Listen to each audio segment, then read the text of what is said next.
రోజు కూడా అడగడం ప్రారంభం చేశాడు ఆ యొక్క భగవంతుడు. అప్పుడు గోపికల స్వామి, ఇది మా పెద్దలు చేసినటువంటి వ్రతము, ఆచరించినటువంటి వ్రతము, కాకపోతే మాకు నీవే సర్వస్వం, నువ్వు సర్వస్వం కాబట్టి నిన్ను పొందాలంటే మాకు కొన్ని సామగ్రులు కావాలి. మాకు ఎవరిస్తారు? ఎవరు ఇవ్వరు, నువ్వే ఇవ్వు.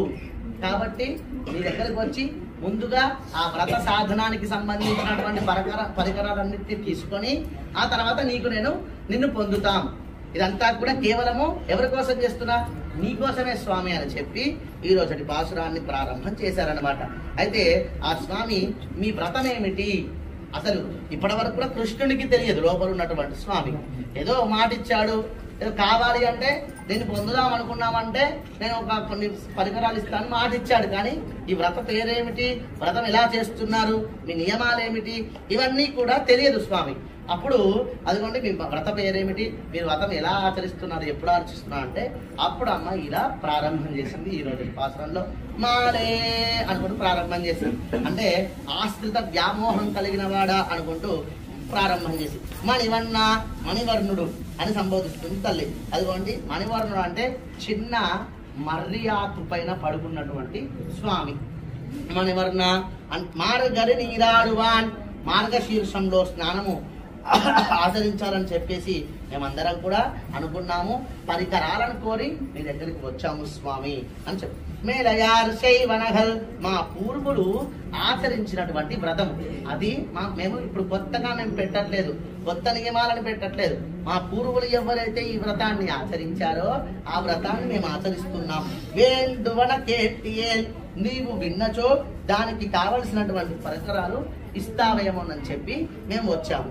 జ్ఞానత్త ఎల్లా నడుంగ మురల్ వనపాలన్న, ఈ భూమండలం అంతా కనిపించేటటువంటి శబ్దం కలిగేటువంటి ఈ భూమండలం అంతా కూడా ఒక్కసారి కదిలేటటువంటి నీ యొక్క పాంచజన్య శబ్దం లాగా వచ్చేటువంటి, పాంచజన్యం అంటే శంఖం, శంఖం మ్రోగితే ఎలా సౌండ్ వస్తుంది, అలాంటి శబ్దం కలిగేటువంటి ఒక పరికరము, ఒక వాయిద్య విశేషము కావాలి. దాని పేరు ఏమిటి చెప్పండి? పరై అనేటువంటి వాయిద్య విశేషం, అది మాకు కావాలి. అది ఎవరిస్తారు? నువ్వే ఇవ్వాలయ్యా, నిన్ను పొందాలి అంటే అని చెప్పి అదిగోండి మురల్వన పాలన్న ఓ ఇప్పాయుడయనవే సాలం పెరుం పరయే, విశాలమైనటువంటి పెద్ద పరయ అనేటువంటి వాయిద్య విశేషము మాకు కావాలయ్యా. పల్లాన్ దిశైపారే, మంగళమును మేమందరం కూడా పాడుతాము, మిమ్మల్ని చేరుకుంటాము. పల్లాండు అంటే మంగళము. మనం ముందు రోజు చెప్పుకున్నాం, పెరియాల్ వారు ఏ ప్రబంధాన్ని ఇచ్చారంటే తిరుపల్లాండు అంటారు.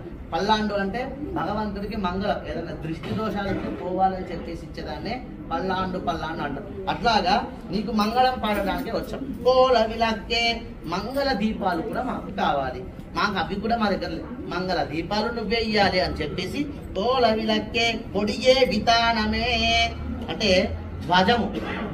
మనం ఇక్కడ ఒక వ్రతం చేస్తున్నాము, అది అందరికీ తెలియాలంటే ఎత్తైన ధ్వజం కావాలి, ఆ ధ్వజం కూడా నువ్వే అందించావు. వితానమే చాందిని అంటారనమాట. వెనుకాత స్వామికి వేసేటువంటి పరదలు సంబంధించి నిన్ను ఆరాధన చెయ్యాలి అంటే నీకు ఆరాధన చేయాలంటే చాందిని వితానం అవి కూడా కావాలి స్వామి ఈ వ్రతానికి. ఆలినిలయాయ్ అరుల్, ఈ యొక్క ఆ వటావృక్షం మీద ఎంతో సుందరంగా శేరించినటువంటి వటపత్రశాయి, ఇవన్నీ మాకు కృప చెయ్యి. ఎక్కడ అమ్మ ఎక్కడ చూసింది మొట్టమొదటిగా భగవంతుణ్ణి? ఆ ఆండాల తల్లి మొట్టమొదటిగా భగవంతుని ఎక్కడ చూసింది? గాయత్రి గారు చెప్పండి, ఎక్కడ చూసింది ఆండాల తల్లి మొట్టమొదటిగా? పెళ్లిపుత్తూరులో ఉన్నటువంటి స్వామిని చూసింది కదా. వటపత్రశాయి, ఆ వటావృక్షం మర్రి ఆకు పైన పడుకున్నటువంటి స్వామి చూసింది కదా. ఆ స్వామిని అయ్యా ఓ వటపత్రశాయి, మాకు ఈ పరికరాలన్నింటిని అందిస్తే మేము నిన్ను పొందుతాం అని చెప్పి ఈరోజు పాసురంలో చక్కగా వివరించింది ఆ నాల్ తల్లి. మనం ప్రతిసారి చెప్పుకునేది తెలుసుగా, వటపత్రశాయిని చూసింది. ఈ 30 రోజులు మీరందరూ ఎంత ప్రేమిస్తున్నారో దానికి ఒక అనంతం కోటి రెట్లు, కోటి కంటే రెట్టింపుగా కృష్ణుని ప్రేమించింది. ఆ తర్వాత రంగనాథుని వివాహం ఆడింది ఆండాల తల్లి. అట్లాగా ఈ రోజు పాసురంలో కొన్ని పరికరాలు కావాలి, పరికరాల కోసమే నీ దగ్గరకు వచ్చాం. ఆ పరికరాలు దేనికోసం?